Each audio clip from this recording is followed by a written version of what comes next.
नमस्कार, आप देख रहे हैं शहर का number 1 channel city news Muzaffarpur और मैं हूं आपके साथ नीरज श्रीवास्तव। खबरों की शुरुआत करने से पहले आइए एक नजर डालते हैं दिन भर की खास सुर्खियों पे। हेडलाइंस के प्रायोजक हैं नीलकमल एक्सक्लूसिव शोरूम। जिला पुलिस ने सदर अस्पताल के कर्मचारी के ससुराल में छापेमारी कर 4000 रैपिड एंटीजन किट किया बरामद। जिले में 18 से 44 वर्ष के उम्र के लोगों का टीकाकरण हुआ शुरू। सुबह से ही सभी टीका केंद्र पर लगी लोगों की भीड़। और स्वास्थ्य विभाग द्वारा जिले को रेमडेसिविर इंजेक्शन किया अलॉट। सदर अस्पताल में किया गया मरीजों के परिजनों के बीच वितरण। तो ये थी आज की सुर्खियां और अब खबरें विस्तार से। जिला पुलिस ने गुप्त सूचना के आधार पर सदर अस्पताल के कर्मचारी के ससुराल में छापेमारी कर 4000 रैपिड एंटीजन के साथ 2 लोगों को गिरफ्तार किया। सभी जांच किट प्राइवेट अस्पताल को बेचने की तैयारी कर रहे थे। जिले के सकरा थाना क्षेत्र के सुस्ता गांव में प्रशिक्षु डीएसपी सुमन कुमार के नेतृत्व में गुप्त सूचना के आधार पर छापेमारी कर संजय ठाकुर के ससुराल से 4000 रैपिड एंटीजन किट को बरामद किया गया। संजय ठाकुर के साथ लव कुमार नामक एक युवक को हिरासत में लेकर पुलिस पूछताछ कर रही है। इन दोनों से पूछताछ के आधार पर अन्य स्थानों पर भी छापेमारी की जा रही है। वहीं 4000 एंटीजन किट बरामदगी मामले के तार सदर अस्पताल के सेंट्रल स्टोर से जुड़ता नजर आ रहा है। रविवार को प्रशिक्षु डीएसपी सुमन कुमार दल बल के साथ सदर अस्पताल के सेंट्रल स्टोर पहुंचे और एंटीजन किट की वितरण पंजी को खंगाला पर एसएसपी जयंत कांत ने बताया कि अनुसंधान जारी है। मामले में और कई नाम सामने आ सकते हैं। इन मामले में 5 लोगों को हिरासत में लेकर पूछताछ की जा रही है। इसके अलावे सदर अस्पताल और सकरा के लैब टेक्नीशियन को भी गिरफ्तार किया गया है। जो व्यक्ति के पास में जो कि एक हॉस्पिटल में एम्प्लॉय है, उसके पास से 4000 के आसपास में एंटीजन किट मिले हैं। इसके अलावा सैनिटाइज़र है और ढेर सारा और सामान है जो मेडिकल यूज़ के लिए, कोरोना यूज़ के लिए रहता है, वो मिला है। इसमें अभी तक के 4 लोगों को अरेस्ट करके पूछताछ की जा रही है और इसमें आगे कार्रवाई की जाएगी। बड़े नेक्सस होने की भी बात आ रही है जो अभी तक के नज़र आया है और इसने जो बताया है कि इसने हॉस्पिटल स्टोर से जो है इन चीज़ों को वहाँ से निकाला था, उसके बाद में एक एम्बुलेंस के ज़रिए इसको सकरा में पहुँचाया और आगे की कार्रवाई उसमें फिर पुलिस ने को जो सूचना मिली वो सकरा पुलिस को और डीएसपी ईस्ट को, उसके दौरान ये कार्रवाई की गई है। सदर अस्पताल की कोई भूमिका कितनी? अभी तक के जो दवाई है वो उसमें हम लोग सारी चीज़ें फैक्ट्स निकाल करके उसके बाद में उसमें एफआईआर होगा। आगे किसी तरीके का जो इन्वेस्टिगेशन होगा तो हम लोग बताएंगे। पूरे राज्य के साथ जिले में भी 18 से 44 वर्ष उम्र के व्यक्तियों के टीकाकरण की शुरुआत की गई।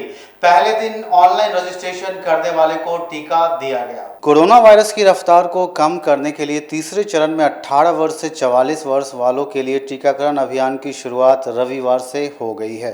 टीकाकरण को लेकर जिले में 23 केंद्र बनाए गए हैं। तकरीबन 16,800 डोज जिला स्वास्थ्य विभाग को उपलब्ध कराई गई है। टीकाकरण को लेकर जिले के युवाओं में खास उत्साह देखा जा रहा है। विभिन्न टीकाकरण केंद्रों पर युवाओं की भीड़ उमड़ पड़ी। इस दौरान सोशल डिस्टेंसिंग की धज्जियां भी उड़ी, लेकिन युवा वैक्सीन लगवाने को लेकर काफ़ी उत्साहित दिखे। युवाओं का कहना है कि उन्हें काफ़ी दिनों से इसका इंतज़ार था और आज वह इंतज़ार पूरा हुआ। और अन्य युवाओं से भी अपील है कि वह भी वैक्सीन लगवाए और अपने जीवन की रक्षा स्वयं करे। महसूस कर रहा है, काफ़ी दिनों से इंतजार कर रहे थे टीकाकरण का। कल रजिस्ट्रेशन चालू हुआ तो कल रजिस्ट्रेशन किए हैं और आज टीका लिया। बेटर फील कर रही हूँ और मैं सभी से ये बोलूँगी कि जो भी अगर वैक्सीन है वो जा कर के ले ले। टीका लिए हैं, काफ़ी अच्छा महसूस कर रहे हैं। हम लोगों से अपील करना चाहते हैं कि जल्द से जल्द जितना जल्दी हो सके अपना टीका सुनिश्चित करा लें, चूँकि काफ़ी महामारी में हमारा टीका ही सबसे बड़ा बचने का कारण है, इसलिए टीका लेना बहुत ही ज़रूरी है। अच्छा अनुभव था, बहुत दिन से वेट कर रहे थे कब आएगा कब आएगा। तो हुआ है, हम तो वेट कर रहे थे कि कब सरकार खोलेगी, तो अच्छा रहा, हमें तो लेना ही था। सदर अस्पताल परिसर में सांसद अजय निषाद ने कोरोना के टीका का दूसरा डोज लेते हुए आम लोगों से टीका लेने की अपील की। कोरोना के कहर के बीच रविवार से 18 वर्ष से अधिक आयु वर्ग वाले के लिए कोरोना टीकाकरण अभियान शुरू हो गया है और युवाओं में इसको लेकर बेहद उत्साह है। वहीं कोरोना के टीका का दूसरा डोज लेने सदर अस्पताल में पहुंचे सांसद अजय निषाद ने डोज लेने के बाद लोगों से अपील करते हुए कहा कि अपने देश के लिए सभी देशवासी जरूर ले कोविड का वैक्सीन।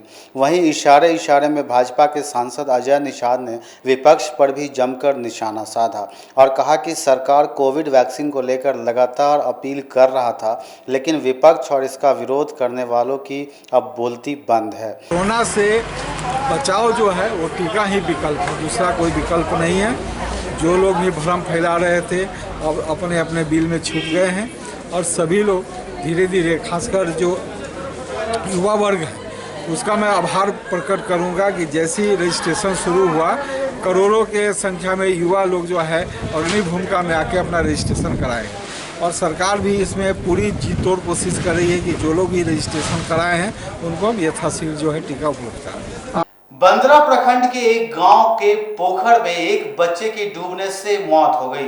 मां अपने बच्चे के साथ पोखर में कपड़े धोने के लिए पहुंची थी, तभी ये घटना घट गई। जिले के बंदरा प्रखंड के एक गांव के पोखर में डूबने से एक बालक की मौत हो गई। घटना हत्या ओपी के मुन्नी बैंगरी गांव की है। जानकारी के अनुसार रंजीत माझी की पत्नी अपने 3 वर्षीय पुत्र आकाश कुमार के साथ घर के बगल में ही एक पोखर में कपड़े धोने गई थी। इसी दौरान आकाश कुमार पोखर में फिसल गया, जहां गहरे पानी में चले जाने से उसकी मौत हो गई। स्थानीय लोगों की मदद से शव को पानी से बाहर निकाला जा सका। लोगों ने घटना की सूचना प्रशासन और जनप्रतिनिधियों को दिया, फिर कोई पहल न होता देख शव को मुख्य सड़क पर रखकर मुआवजे की मांग करने लगे। सूचना पर मौके पर पहुंची हत्था ओपी की पुलिस ने जनप्रतिनिधियों की मदद से पीड़ित परिवार को समझाया। हत्था ओपी अध्यक्ष शमीम अख्तर ने बताया कि शव को पोस्टमार्टम में भेजा गया है।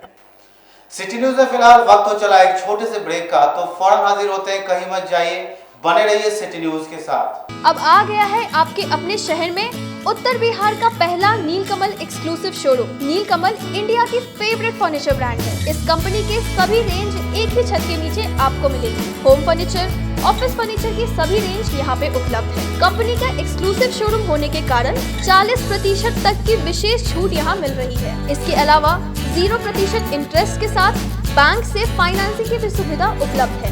तो देर मत कीजिए, एक बार हमारे यहाँ अवश्य पधारें। हमारा पता है Mithanpura, Narayanpur road, opposite to Vaishali management college और हमारा कॉन्टैक्ट नंबर है 9334900888 और 7004320380। नॉर्थ बिहार का पहला एक्सक्लूसिव शोरूम मुजफ्फरपुर में यूए एसोसिएट के सौजन्य से नीलकमल का एक्सक्लूसिव शोरूम खुला है और आप लोगों से यही भी निवेदन है कि एक बार इस शोरूम में आइए और इसके विस्तृत रेंज को देखिए, जो कि एक अच्छे रेंज के साथ एक अच्छी कीमत के साथ आपको मिलेगा। तो एक बार हम लोगों को आप सेवा करने का मौका दें। ST International School. If you want to give your child a strong foundation, the school of your dream. Play to 10th based on CBSE curriculum.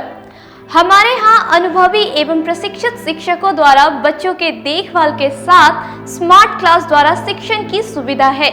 कक्षा 1 से 10 तक कंप्यूटर की मुफ्त शिक्षा के अलावे छात्र एवं छात्राओं के संगीत तथा नृत्य की शिक्षा की भी व्यवस्था है। पूरा स्कूल CCTV कैमरे से लैस है। स्कूल में बच्चों का नामांकन फ्री किया गया है। हमारे यहाँ अपने बच्चों के उज्जवल भविष्य के लिए जरूर पधारें। हमारा पता है बांध road, Shekhpur Akhara Ghat, Muzaffarpur. Our contact number is 8757652616 and 9955132616। हमारे स्कूल का कुछ मेन फीचर्स है, जैसे बच्चों की देखभाल करना। हमारे यहाँ पुस्तकालय वगैरह की पूरी अच्छी तरीके से व्यवस्था है। क्लासरूम सारा बना हुआ है। CCTV कैमरे से हमारा क्लासरूम डेकोरेटेड है। सिक्योरिटी के भी विजन से हमारा क्लासरूम बहुत प्रोटेक्टेड है। हमारे यहाँ जो भी शिक्षक शिक्षिकाएं आई हैं पढ़ाने के लिए वो काफ़ी वेल एडुकेटेड हैं और वेल वर्स्ड भी हैं। हमारा विद्यालय भी चारों तरफ से बना हुआ है। हमारे यहाँ लैब बहुत अच्छे से बना हुआ है। कंप्यूटर की फ्री शिक्षा हम इस बार इसको दे रहे हैं। हमारे यहाँ नामांकन प्रारंभ है।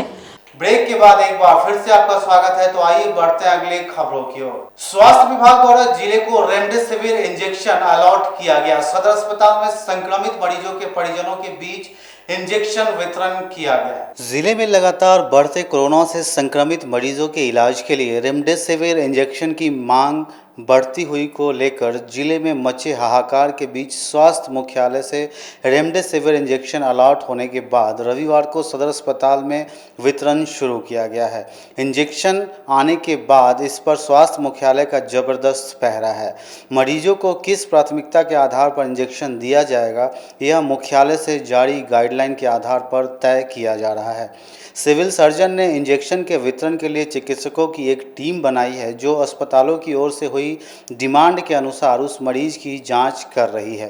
अगर मरीज को रेमडेसिविर इंजेक्शन की बेहद आवश्यकता होगी तभी उसे दिया जा रहा है। वहीं सदर अस्पताल में कार्यरत स्टोर इंचार्ज ने बताया कि आवश्यकता के अनुसार रेमडेसिविर का वितरण किया जा रहा है। 75 आज दिया गया है, कल 12 लोगों को दिया गया था। रात में 8 बजे मेरे पास पहुँचा था भाई 500। तो कुल कितने सदर अस्पताल के को प्राप्त हुए थे और कितने का वितरण हो चुका है? 500 कल हम लोगों को मिला था, जिसमें अभी तक हम लोग का आइडियली 170 के करीब वितरण हो चुका है। वहीं रेमडेसिविर के लिए पिछले 4 दिनों से लोग परेशान थे। उन्होंने बताया कि सदर अस्पताल स्थित सेंट्रल गोदाम में इंजेक्शन को रखा गया है। गुरुवार से रेमडेसिविर के लिए आ रहे लोग को कोई बताने वाला तक नहीं कि कब मिलेगा, किस प्रकार मिलेगा या मिलेगा भी नहीं, जिसको लेकर लोगों में बेहद आक्रोश दिखा। क्या मतलब डॉक्टर लिख दिया, यही था कि प्राइवेट में मिल नहीं रहा था, तो मतलब यहाँ सरकारी में था, तो डेली सुबह से रात, कल भी सुबह 8 बजे आए थे, तो रात में 7:30-6 बजे तक बंद करके चला गया। उसके बाद यहाँ से गए हैं। कितना दिन से यहाँ आ रहा है? 2 दिन से हम 2 दिन से आ रहे हैं, लेकिन और लोग जो पहले था वो बता रहा था कि 3 दिन से यहाँ नहीं मिल रहा है। यहाँ नहीं मिल रहा है, काफ़ी परेशानी हो रही है। परेशानी तो है कि मतलब हमारा 2 पेशेंट था, एक एक्सपायर भी कर गया है। नहीं क्या बताएं आपको, देखिए डॉक्टर का प्रिस्क्रिप्शन है 7 तारीख का, 9 तारीख आज हो गया, पेशेंट मर जाएगा, फिर दवाई आ जाएगा। ठीक है, आप लोग मीडिया में जिसको जहां बताना है बता दीजिए। लाचार हालत, बीमार सरकार। कितना दिन से आप यहाँ? 3 दिन से लाइन में सवेरे से लेकर रात के 9 बजे तक लगते हैं। ठीक है, दवाई नहीं है, मिलाप है, दवाई लेके जाइए। सांसद राजीव प्रताप रूढ़ी के एम्बुलेंस मामले में सांसद अजय निषाद ने पूर्व सांसद पप्पू यादव पर निशाना साधते हुए कहा कि इस महामारी में भी वो राजनीति कर रहे हैं। अपने एमपी लैंड फंड से खरीदे गए एम्बुलेंस को लेकर बुरे फंसे राजीव प्रताप रूढ़ी के पक्ष में मुजफ्फरपुर के भाजपा सांसद अजय निषाद अपनी पूरी ताकत से खड़े हैं। अजय निषाद ने कहा है कि यह पूरा प्रकरण पूर्व सांसद पप्पू यादव के राजनीति से है। सारण के सांसद राजीव प्रताप रूढ़ी एम्बुलेंस का मामला उठाकर पप्पू यादव राजनीतिक रोटी सेक रहे हैं। बेकार पड़े 30 एम्बुलेंस को छिपाकर रखने के सवाल पर अजय निषाद ने कहा कि जो 40 एम्बुलेंस छपरा में चल रहे हैं उनकी बात पप्पू यादव नहीं कर रहे हैं। इससे पता चलता है कि पप्पू यादव की मानसिकता निगेटिव है। राजीव प्रताप रूढ़ी का बचाव करते हुए अजय निषाद ने वही बात दोहराया कि ड्राइवर के अभाव में यह गाड़ियां खड़ी थी, जिसकी जानकारी जिला प्रशासन को दे दी गई थी। इस तरह अजय निषाद ने राजीव प्रताप रूढ़ी के विफलता का ठिकरा जिला प्रशासन पर छोड़ दिया। अपने मुजफ्फरपुर आवास में सिटी न्यूज़ से बातचीत करते हुए सांसद ने कहा कि यह एम्बुलेंस पंचायत राज के जनप्रतिनिधियों के माध्यम से चलाया जाना था। अगर उन्होंने गाड़ियां नहीं चलवाई तो इसमें सांसद की कोई गलती नहीं है। अपने क्षेत्र में एमपी फंड से एम्बुलेंस नहीं चलाने के सवाल पर उन्होंने फंड के अभाव का रोना रोया और कहा कि अगले सत्र में यहाँ भी एम्बुलेंस की व्यवस्था की जाएगी। सांसद राजीव प्रताप रूढ़ी के खिलाफ पप्पू यादव ने मोर्चा खोल दिया। ऐसे में मेरे साथ बातचीत करने के लिए मुजफ्फरपुर सांसद हैं। जिस तरीके से लगातार पप्पू यादव के द्वारा मोर्चा खोला जा रहा है, क्या कहेंगे आप? देखिए, पप्पू यादव एक जनप्रतिनिधि हैं और कहा जाए कि बहुत मजबूत जनप्रतिनिधि हैं। निर्दलीय सांसद भी रहे हैं, विधायक भी रहे हैं, उनकी पत्नी भी सांसद रही हैं, जनाधार वाले हैं। लेकिन उनका जो बयान और जो बॉडी लैंग्वेज आया है इस मामले में वो कहीं से सही नहीं है। सिर्फ निगेटिव प्रचार करना ये भी अच्छी बात नहीं है। राजीव प्रताप रूढ़ी ने अपने ऐच्छिक कोष से सांसद ये एम्बुलेंस लगभग 70 की संख्या में खरीदा। एक लोकसभा में 70 एम्बुलेंस होना बहुत बड़ी बात है। अभी आप मुजफ्फरपुर का ही लीजिए, कोरोना काल में एम्बुलेंस चालक ने मनमाना भाड़ा उछला है। कम से कम उस लोकसभा क्षेत्र में तो मनमाना किराया उछलने का कंप्लेन तो नहीं आया, इसलिए कि ज़रूरत से ज़्यादा वहाँ एम्बुलेंस था। जनप्रतिनिधि वहाँ जो स्थानीय पंचायत के मुखिया थे उनको एम्बुलेंस का संचालन करना था। अपने पंचायत के जो एक्सीडेंटल हो चाहे इमरजेंसी वाले जो मरीज हो उनको पटना हो छपरा पहुँचाने का जिम्मेवारी वहाँ के पंचायत के मुखिया का था, और संचालन भी व्यवस्था करना, ड्राइवर भी रखना, उसका मेंटेनेंस भी करना, सब उनके जिम्मे था। तो बहुत सारे मुखिया ने उनको सही ढंग से संचालन किया, जो असक्षम मुखिया थे नहीं कर पाए थे उन्होंने जाकर उसको वापस कर दिया। वापस करने के दरमियान में वो करीब 15-20 एम्बुलेंस जो है उनके परिसर में खड़ा था, उसी के लेके पप्पू यादव बवाल किए हैं। पप्पू यादव को ऐसा नहीं करना चाहिए, वो भी एक सम्मानित जनप्रतिनिधि रह चुके हैं। सांसद अपना ऐच्छिक कोष से एक मिसाल काम का कार्य किए थे। कम से कम एक चीज़ चाहत कि जितना जब से ये एम्बुलेंस सेवा शुरू हुआ तब से ये भी तो देखने का तथ्य है कि कितने मरीज व्यक्ति का जान इस एम्बुलेंस के कारण बचा, उसका आंकड़ा तो नहीं दे रहे हैं। ये सिर्फ निगेटिव बात बता रहे हैं, तो निगेटिव बात कहीं से बताना, पॉजिटिव बात भी तो जनता के बीच में आना चाहिए। एक वीडियो भी सामने भी आया है जिस वीडियो में साफ दिख रहा है कि ये जो एम्बुलेंस है उनसे बालू ढोया जा रहा है, जबकि स्थिति देख रहे हैं कि क्या मरीजों को एम्बुलेंस देखिए वो तो जो संचालन जिसके जिम्मे दिया गया है तो उसके विवेकाधीन पर निर्भर है ना, उसका क्या यूज करता है। बहुत आदमी तो अनऑथराइज ये गलत यूज कर ही लेते हैं, उस पर हम कोई टिप्पा टिप्पणी नहीं करेंगे। मेरा ये कहना है कि राजीव प्रताप रूढ़ी जी ने जो काम किया वो एक ऐतिहासिक काम रहा है। आज कोरोना काल में एम्बुलेंस का जितने लोग जो इलाजरत जो लोग पटना गए होंगे या छपरा गए होंगे या कहीं बेहतर इलाज करने के लिए प्राइवेट हॉस्पिटल में गए हैं, तो जो उनके प्रयास से जान बची इसका तो कोई चर्चा नहीं कर रहा, सिर्फ नेगेटिव बात कर रहे हैं, कहीं से उचित नहीं है। सांसद का काम नहीं है कि हर चीज़ पर वो एक बार जब योजना का लागू हो जाता है तो उसके बाद जिम्मेवारी नहीं रहता है कि उसका हमेशा वो समीक्षा करते रहें, उसको देख रेख करते रहें। पप्पू यादव महत्वाकांक्षी आदमी हैं, लेकिन अभी जो है चुनाव हार गए हैं, डिप्रेशन में चल रहे हैं, पार्टी को खड़ा करने का कोशिश कर रहे हैं। विधानसभा में नतीजा उनका देख ही लिए, जिस समय ये लालू यादव जी का सजा हुआ था और तेजस्वी जी ये मेन राष्ट्रीय जनता दल का नेतृत्व संभालने वाले थे, तो इनको लगा कि लालू यादव हमको जो है आगे करे और हमको राजनीतिक उत्तराधिकारी बनाए। पप्पू यादव का आरोप रहा है कि बीजेपी सांसद हो, विधायक हो, लापता हो गए हैं। अभी इस मुसीबत के घड़ी में लोगों को मदद के लिए आगे आना चाहिए। ऐसे में ना सांसद दिखाई दे रहे हैं और ना विधायक दिखाई दे रहे हैं। देखिए उनको क्या है, उनको तो ओछी लोकप्रियता हासिल करना है। बाढ़ में जाते हैं 10,000 रुपया गड्डी लेके 100 रुपया 100 आदमी का बांट देते हैं, उससे बिहार नहीं चलता है। जमीनी बेस में चाहे विधायक हों, सांसद हों, यहाँ तक हमारे मंडल के जो अध्यक्ष, क्या छोड़िए पंचायत के अध्यक्ष जो बीजेपी के हैं, पूरे कोरोना काल में स्टेप फर्स्ट में भी आया था। पूरे भारतवर्ष में अगर कोई पार्टी सक्रिय थी तो सिर्फ बीजेपी थी। एक बात कहते हुए मुझे गर्व होता है। और हर सांसद, हर विधायक अपने निजी कोष से भी लगातार पीएम केयर में भी दिया है। हम अपने सैलरी में से भी पैसा दिए हैं, हर महीने दिए हैं। हर आदमी का योगदान भारतीय जनता पार्टी का, चाहे वो कार्यकर्ता का रहा हो चाहे जनप्रतिनिधि का हो, हर आदमी तन मन धन से मदद किया है। और कोरोना के लड़ाई में अगर कोई अग्रणी भूमिका अगर किसी पार्टी ने निभाई है तो भारतीय जनता पार्टी ने निभाई है। अरे पप्पू यादव के द्वारा जब ये इस बात को खोला गया, उसके बाद रूढ़ी जी का बयान रहा कि चालक के कारण नहीं एम्बुलेंस खड़ी थी, तो उसके बाद पप्पू यादव तुरंत 40 चालकों को खड़ा कर दिए।